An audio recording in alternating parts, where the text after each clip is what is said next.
I was reading that if your lungs, all the tissues of the lungs, if are removed and placed flat on the ground, it can cover 2 tennis courts, the tissues. All the nerves running in your body, if we join them all together, this would run in hundreds of miles. Do you know how many neurons in the brain are there? Billions and billions and billions. And if we join one neuron with the another, it can go around the whole earth at least 2 times. And everything is in a compact. But actually this body is like a big city. Kaya Nagar. Kaya is body, Nagar is city. Let this city be still. See how beautifully Kabir is suggesting what to do. But even after saying so clearly, those who read Kabir do not sometimes get it.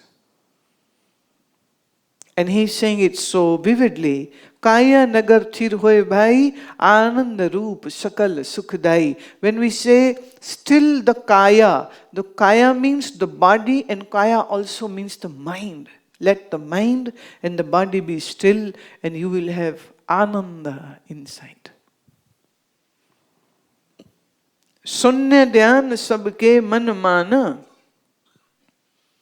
We are meditating on what? Nothing. Shunya. Shunya means nothing. Because there is no shape, there is no form, there is no mantra being involved in this. Meditating on Shunya, while you do this, you get seated in your own true self. This is the fruit of doing this dhyana.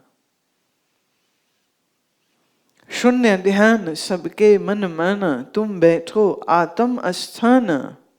Kahe Kabir jin rahan sambhari. That says Kabir, those who will live this style of living. What style? Where the body and the mind are still. When you meditate on the Shunya. Shunya means no shape, no form. Kahe Kabir jin rahan samari, those who will live like this, sada anand rahe nar nari. So if you are a male or if you are a female, you will be always in ananda.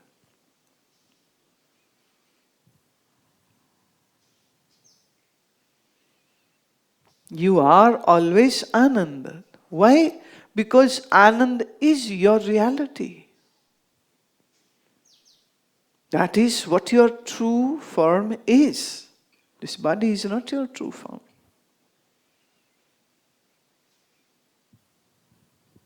So what you are seeking, it is actually you.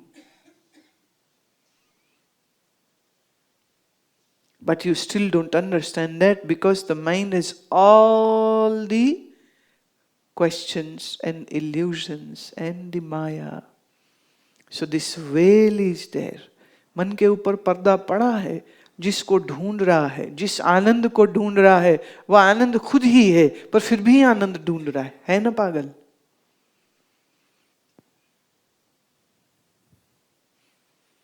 See, there is a beautiful story which Ramakrishna Paramahansa and all these masters loved to say. And the story is that once there was a king of Benares, and he had a son, and very lovable, adorable son, and it was his 5th birthday. So king thought, let's commemorate it by getting his painting done. So a painter was called, and out of jest, just like that, out of jest, the queen actually wanted a daughter, but she had a son. So she thought, why don't I dress up my son as a girl. Now, father was tall, mother was tall, and this prince was also tall. And when the male hormones have not yet functioning, the face has a very different contouring and shape. So the queen dressed up the prince as a princess. So Gagara choli, the long skirt and the blouse and the veil and all the jewelry and the makeup, everything was done. And the painter made the painting. And they did everything that the prince stays in the chair when the painter is painting. So it was quite a job. Anyhow, the painting was done and it came out so nice. It was a bewitching princess.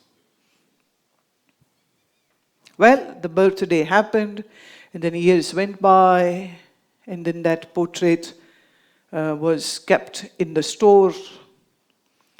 And the prince then grew up, and he was 16 years old. And one fine day, while just roaming about, he thought, okay, what is there in the store? Let me check. He goes in the store, and then after seeing so much stuff, and he just rams into that portrait, and he was bewitched. And he fell in love.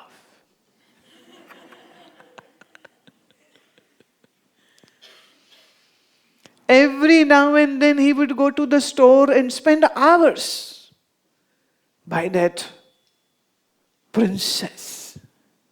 He lost his hunger. He lost his sleep. And he would sigh every now and then. Mother was worried, king was worried. What happened?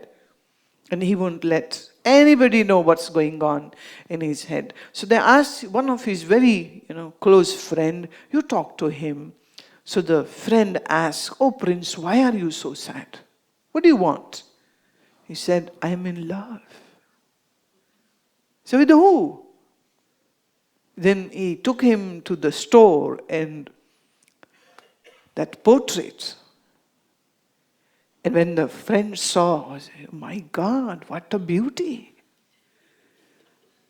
Has she said yes to you? Would you mind if I also would like to meet and maybe she likes me more?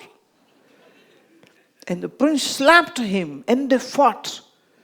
And they fought so badly that queen came to see, oh, what happened? What is this all a buzz? And they were punching one another. And queen said, what the hell is going on? Please explain. And prince said, don't tell her.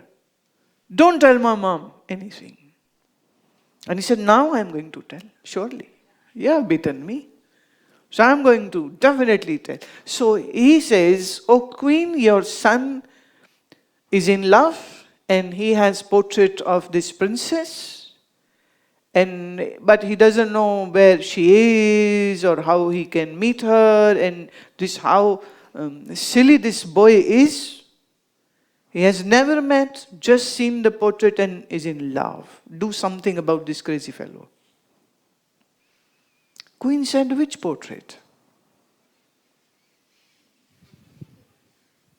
Prince took her in. And he said, Mom, see this one. And I'm telling you, I'm only and only going to marry her. And until I see her, I meet her, I marry her, I am not going to do anything. Now my secret is out, so now I'm hell-bent and I'm stubborn and I'm foolish. Whatever you might say to me, it's okay, but I am going to marry this. And the queen just laughed. And she rolled on the floor and laughed. And prince got angry and angry. Here I am giving her my secret and she's making fun of me. What kind of mother are you? Then the mother just embraced her son and said, oh my foolish son, it is none other than but you. It is you. And I have another picture of you when you were young, and this is the picture of you where you are wearing the male clothes, and this is you again when I dressed you up in a girl's clothing, but beneath this clothing, it is you. Prince was shocked. He said, "What? I am in love with myself. How crazy is that?"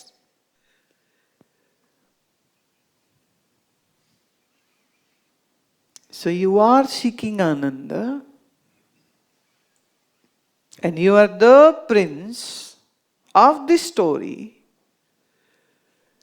who doesn't know that the Ananda is you.